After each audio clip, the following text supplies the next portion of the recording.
François Bayrou. Que savait le Premier ministre des violences et des agressions? L'affaire Betaram, pour ceux qui n'ont pas la ref, les amis, c'est un gros scandale de pédophilie en France, couvert par François Bayrou. Voilà, en gros, c'est ça. Agressions sexuelles commises dans cet établissement catholique des Pyrénées-Atlantiques n'est pas loin de Pau, entre Pau et Lourdes, et contre lequel plus d'une centaine de plaintes ont été déposées. Certains enfants de François Bayrou étaient scolarisés. Sa femme a donné des cours de catéchisme. On va en débattre dans un instant, mais tout d'abord, le rappel des faits avec Julien Migaud-Muller. Bonsoir Julien. Bonsoir. Alors, Betaram, c'est quoi précisément? Alors Betaram, tout d'abord, c'est l'ancien nom d'une école catholique dans le Béarn, au sud de Pau. Et depuis un peu plus d'un an, d'anciens élèves ont décidé de prendre ouvertement la parole. Ils dénoncent quoi? Ils dénoncent des violences physiques, des viols, des agressions sexuelles de la part d'enseignants, mais aussi de religieux. Les faits dénoncés remontent des années 50 jusqu'aux années 2000. Les victimes, qui sont-elles? Eh bien, ce serait majoritairement, regardez, des jeunes garçons âgés de 8 à 13 ans au moment des faits, et au moins 112 d'entre eux ont déposé plainte. C'est le cas de Jean-Marie Delbos qui a décidé, lui, de briser le silence. La nuit, il venait, soutane ouverte, il s'amusait avec notre anatomie, puis il nous faisait des fellations. Mais d'un lit, il passait à un autre lit. C'est-à-dire que j'étais pas la seule. Attends, mais quoi? Mais il entrait dans la pièce et il suçait tout le monde. Non, mais c'est vraiment une dinguerie, gros. Victime, hein. Tout le monde le savait, mais tout le monde se taisait. Voilà, le parquet de Pau a ouvert une enquête début 2024, mais au-delà de ça, eh bien, il y a un très grand flou. François Bayrou était-il au courant? Déjà, Jean-Marie Delbos dit avoir envoyé un courrier en recommandé à François Bayrou l'année dernière. Mais aussi, il a également scolarisé ses enfants dans cette école. Une partie de ses enfants, l'un de ses fils, était notamment dans la classe d'un élève à l'origine de la première plainte qui a été déposée en 1996 contre un surveillant. Cette année-là, François Bayrou était ministre de l'Éducation nationale. Sa femme y a également enseigné le catéchisme. Pourtant, l'actuel Premier ministre se défend d'avoir su quoi que ce soit.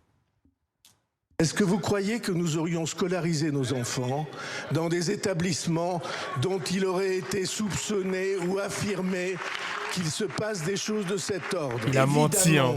Je n'ai jamais été informé. Il a menti, les gars. Voilà, l'opposition a évidemment réagi. La France insoumise notamment, qui dénonce, je cite, un scandale d'État. Elle réclame d'ailleurs une commission d'enquête. Merci Julien. Justement, la France insoumise représentée sur ce plateau par Paul Vanier, député France insoumise. D'ailleurs, c'est pas précisé, hein. C'est lui qui avait interpellé Bayrou par rapport à ça. Donc on va écouter son intervention. Mais ils ont pas tout dit BFM TV, hein. Parce que François Bayrou a menti à l'Assemblée nationale. Et d'ailleurs, Mediapart a prouvé que François Bayrou avait bien été mis au courant parce qu'il a réceptionné cette lettre. Il l'a réceptionnée parce qu'il y avait un accusé de réception. Eh oui, les amis. Commise du Val d'Oise, bonsoir. Oui. Face à vous, Bruno Fuchs, bonsoir. Député Modem ou les démocrates. Dites-vous, les mecs, c'est une dinguerie quand même, hein, parce que l'extrême droite, ils font que de tweeter sur les mineurs qui se font violence, etc. Justice des mineurs, on en a marre des Arabes et des Noirs qui tapent nos petites filles blanches. Mais par contre, ils n'ont pas fait un seul tweet sur les crimes sexuels. Pas un seul tweet. C'est n'importe quoi, les gars. Vraiment, c'est n'importe quoi. Ah, vous protégez les pédophiles, le RN.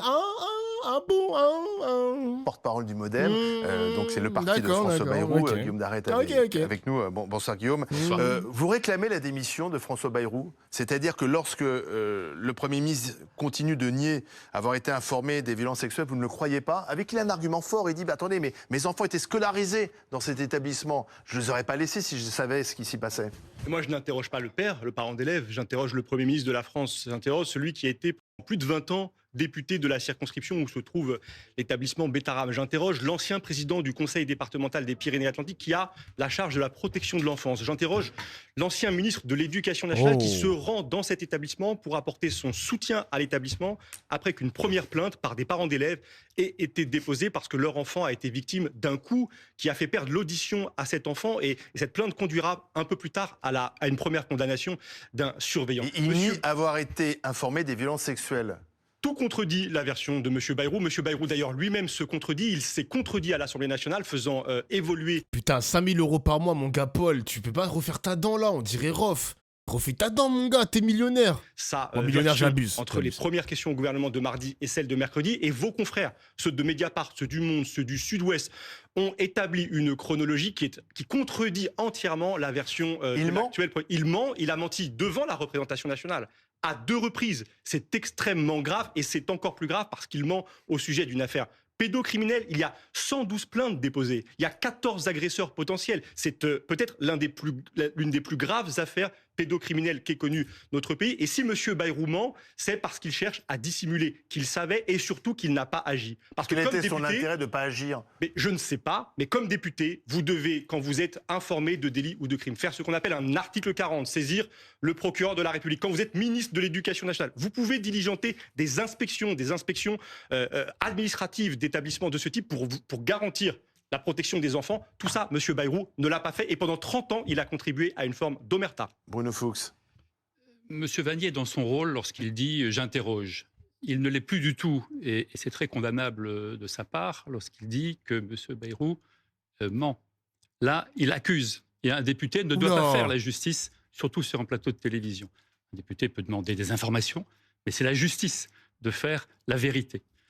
Cette affaire, c'est un amalgame total de dates, de lieux, parce que d'abord, c'est une affaire qui est absolument épouvantable, abominable.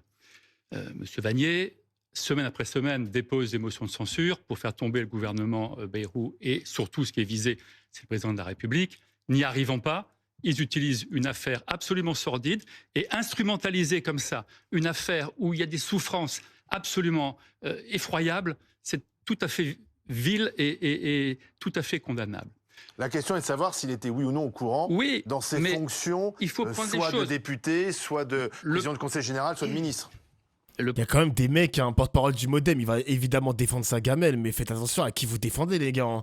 Si la France, il y a des Français haut placés qui sont capables de défendre un scandale de pédocriminalité avec des complices éventuels, attention à qui vous défendez, les mecs. Hein. Là, c'est très bizarre, mon gars. Hein. C'est très, très, très bizarre, là. Le ministre dit qu'il ne l'était pas. Vous le croyez? Bien évidemment. Vous le croyez? Toute sa carrière, toute sa vie, il s'est occupé d'enfants, il les a protégés, il les a grandis, il les a fait élever. Bien évidemment, je le crois. Il n'y a aucun doute là-dessus.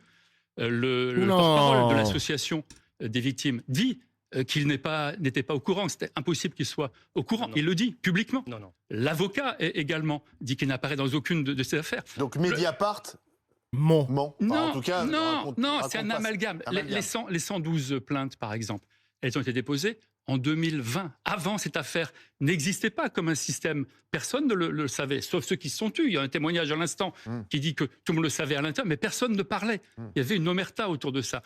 La plainte initiale de 96, elle remonte à des faits de 10 ans antérieurs, donc à des faits avant 1990. Cette personne, qui est Pierre Sylvier Caricart, a été libéré par la justice. Il y a une deuxième plainte 2 ans après. Il a été condamné et il s'est suicidé, et la femme de M. Bayrou est allée à son enterrement. C'est un prêtre qui a violé des enfants. Monsieur Caricart, l'homme aujourd'hui, monsieur, en 1998, aujourd'hui, les faits sont établis. Aujourd'hui, ces faits sont établis. À l'époque, ils ne le sont pas. Ils ne le sont pas à l'époque. De quand datent les 112 plaintes? Elles ne datent pas de cette époque. Non. Le système, aujourd'hui tel qu'il est, absolument épouvantable, condamnable par tout le monde. Personne ne peut imaginer faire ça à des enfants. Le témoignage tout à l'heure est bouleversant. Mais ces témoignages-là sont récents. Ils ne datent pas de cette époque. Il faut comprendre ça. Et surtout, n'instrumentalisez pas cette affaire, vous le faites, et restez aux éléments d'interrogation et d'information. C'est à la justice et aux journalistes. L'argument qui est avancé par François Bayrou, effectivement, et son entourage qu'on a eu hier soir, c'est véritablement plus l'argument humain et celui d'un père de famille qu'un argument politique. Effectivement, ce qui est avancé, c'est de dire « je ne suis pas seulement le Premier ministre de la France, je ne suis pas seulement le maire de Pau ». Mettez-vous à ma place, je suis un... Après, c'est bon, des politiques qui mentent matin, midi, soir, on a ça tous les jours, les mecs. Hein. Genre, il y avait un gars qui était chez François Hollande qui avait dit « Je n'ai pas de compte en banque en Suisse ». Je n'ai pas de compte en banque en Suisse, bordel de merde. Et on a su qu'il a eu un compte en banque en Suisse. Mediapart, j'ai l'impression que Mediapart va aussi sortir d'autres articles pour prouver encore une fois que François Bayrou était bien au courant. On a peut-être des choses à savoir, les mecs, mais honnêtement... Attention quand même, hein. Attention les journalistes à ne pas le défendre corps et âme à Cahuzac, ouais, c'était Cahuzac, les gars. Les yeux dans les yeux, il a quand même dit, je n'ai pas de compte en banque en Suisse. Un père de famille, si j'avais été au courant de tel agissement, comment aurais-je laissé mes élèves dans cet établissement? C'est ce que Moi, dit j'ai vu son que Victor entourage, Mitch, il a fait une vidéo Sa sur ça. femme a donné des C'est cours de sa version, catéchisme aussi. Absolument. Et il dénonce effectivement, comme le dit effectivement Bruno Fou. Faut savoir que Mediapart n'a jamais perdu un procès. Attends, Mediapart n'a jamais perdu un seul procès en diffamation depuis la création du journal Dofla. Ah ouais? T'es sûr? Mediapart n'a jamais été condamné, sérieusement.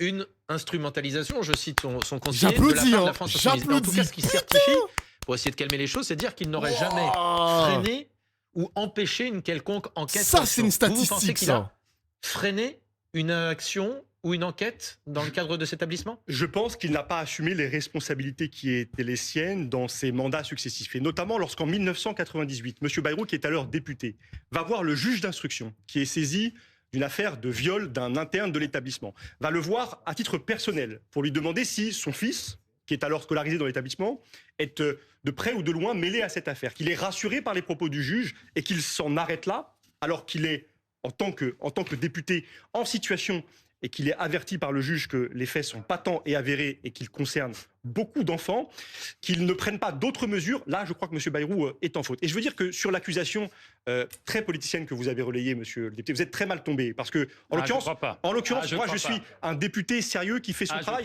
Monsieur le député, je suis membre de la Commission des affaires culturelles et de l'éducation.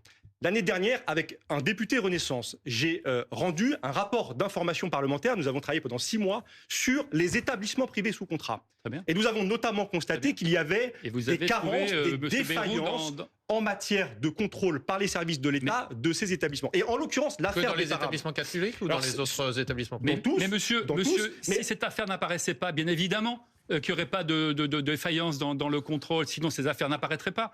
Mais elle apparaît, je vous le dis, et c'est le témoignage de la personne qui a subi ces faits quand il était jeune, elles apparaissent en 2020. C'est en 2020 qu'on comprend qu'il y a un système. Vous mentez, il y a de premières plaintes et de premières condamnations dans les années 90. Il faut cesser, d'entretenir ces plaintes datent de quand, cette forme de relativisation. Je relativise pas. Il y a des plaintes pour violence physique et pour viol en 96, en 98. Combien de plaintes? Elles vont conduire à des condamnations. Il y a ensuite... Combien de plaintes? Quelques-unes. Une? Non, plusieurs. Et une en 98. Il y en a plusieurs dans les années... deux, monsieur. Il y en a plusieurs dans les années 90. À 10 ans. Donc c'est facile de revoir 25 ans après le contexte. C'est pour ça que quand vous parlez de Mediapart, monsieur l'animateur, vous parlez de Mediapart, bien sûr, il n'y a pas de mensonge, mais il y a des faits comme ça qui créent un contexte avec un amalgame et tout le monde peut y croire. Mais il n'y a pas de preuves, il n'y a pas d'éléments de preuve. Sur BFM TV, on entendra notamment un ancien juge d'instruction dans l'affaire de Betaram, entre 98 et 2000, qui a parlé de cette affaire à François Bayrou et qui confirme donc l'avoir reçu de façon informelle, en dehors d'ailleurs du tribunal. François Bayrou l'avait d'ailleurs contacté pour lui faire part de son inquiétude après les révélations de l'instruction dans les médias locaux. Et donc, à ce moment-là, il confirme que François Bayrou était au courant. Et il le voit dans les journaux, il est au courant comme tous ceux qui lisent les journaux. Mais personne à ce moment-là, sauf les victimes, et bien sûr les bourreaux, sachent qu'il y a un système. Je voudrais qu'on écoute le témoignage justement d'une victime qui est avec nous, c'est Gaëlle, 50 ans, qui a été victime d'agression sexuelle entre 1988 et 1991 dans ce fameux collège-lycée catholique Notre-Dame, aujourd'hui le beau rameau de l'Estelle Betaram, puisque ça a changé de nom. Merci d'être avec nous. Gaëlle, racontez-nous ce qui s'est passé. Alors, globalement, j'ai échappé au pire dans le sens où on s'est retrouvé à 2 dans le bureau d'un surveillant général parce qu'on était punis sur le palier du dortoir. Pourquoi on était punis? Parce que j'avais souri à une bêtise de mon camarade. Ça a suffi à ce qu'on soit puni, qu'on prenne une première gifle. Et puis, on s'est retrouvé dans le bureau du surveillant à baisser nos pantalons et ça s'est arrêté là. Oula. Pourquoi il vous a-t-il demandé de baisser vos pantalons? On était sur le palier, forcément des gamins de 12 ans qui s'ennuient, ils font les couillons. Il y en a un de nous deux qui a dû commencer à montrer ses fesses à l'autre, et puis l'autre a fait pareil, et le surveillant général s'est pointé à ce moment-là. Et il nous a simplement amené dans son bureau en disant puisque vous voulez vous regardez, baissez vos pantalons et regardez.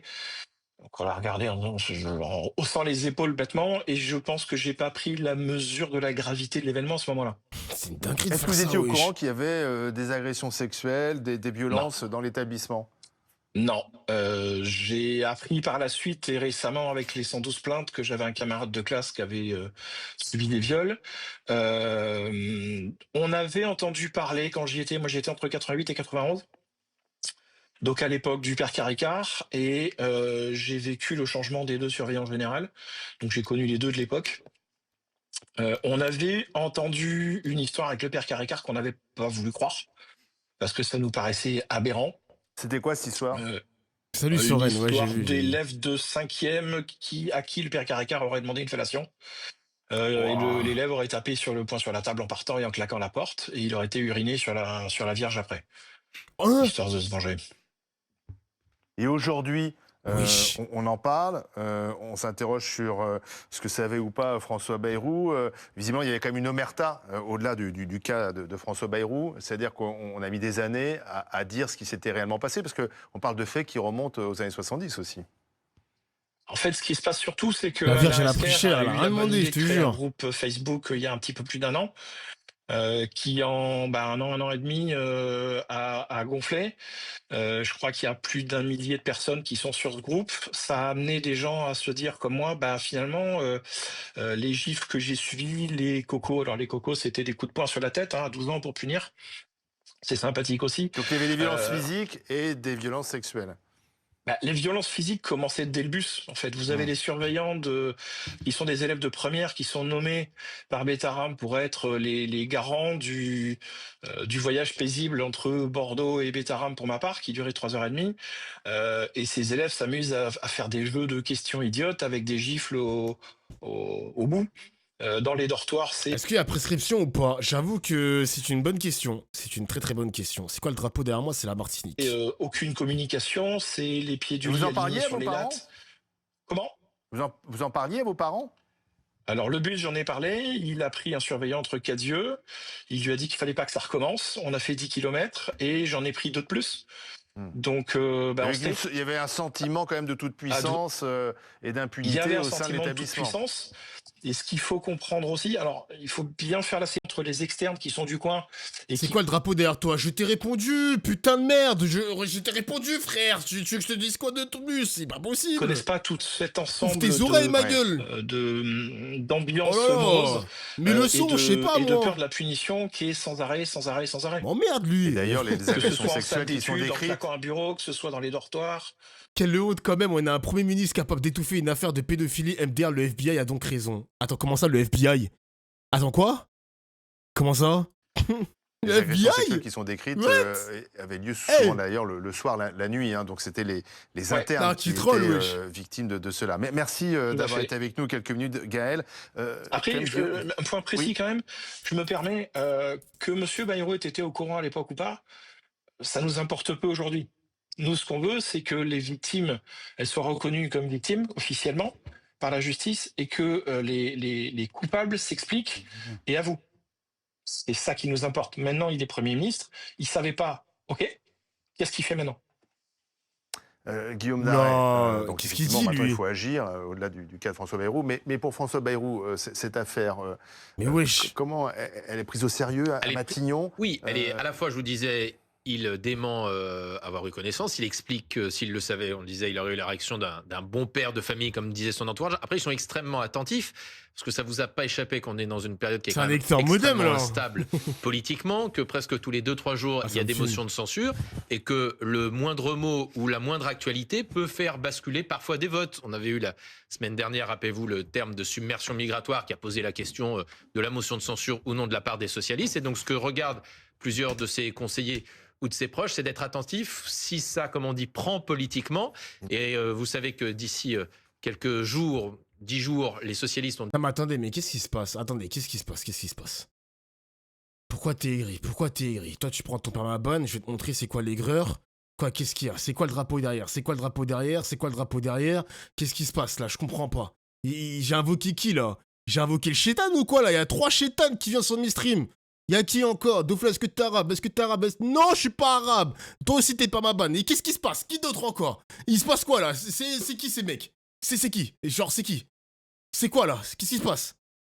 Après, on va me traiter de dictateur. Ça veut dire quoi? C'est-à-dire que si je dis rien, le mec, il va spammer la même question jusqu'à la fin du stream? Jusqu'à la fin du stream? Faut aller se faire foutre, là. Qu'est-ce qui se passe? Oh, on est où, là? Pareil pour l'histoire du drapeau, c'est bon. Si je réponds pas, tu vas spammer la question jusqu'à la fin de ta vie, genre. Jusqu'à la fin de ta vie. Oh, on est où, là? Ça suffit, maintenant. Wesh. Oh, on est où? C'est bon. Ont décidé de déposer une motion de censure spontanée, comme on dit, et ils sont attentifs à ce qu'il n'y ait pas une agrégation des oppositions contre le Premier ministre. Merci à tous. 18h48, il est temps de laisser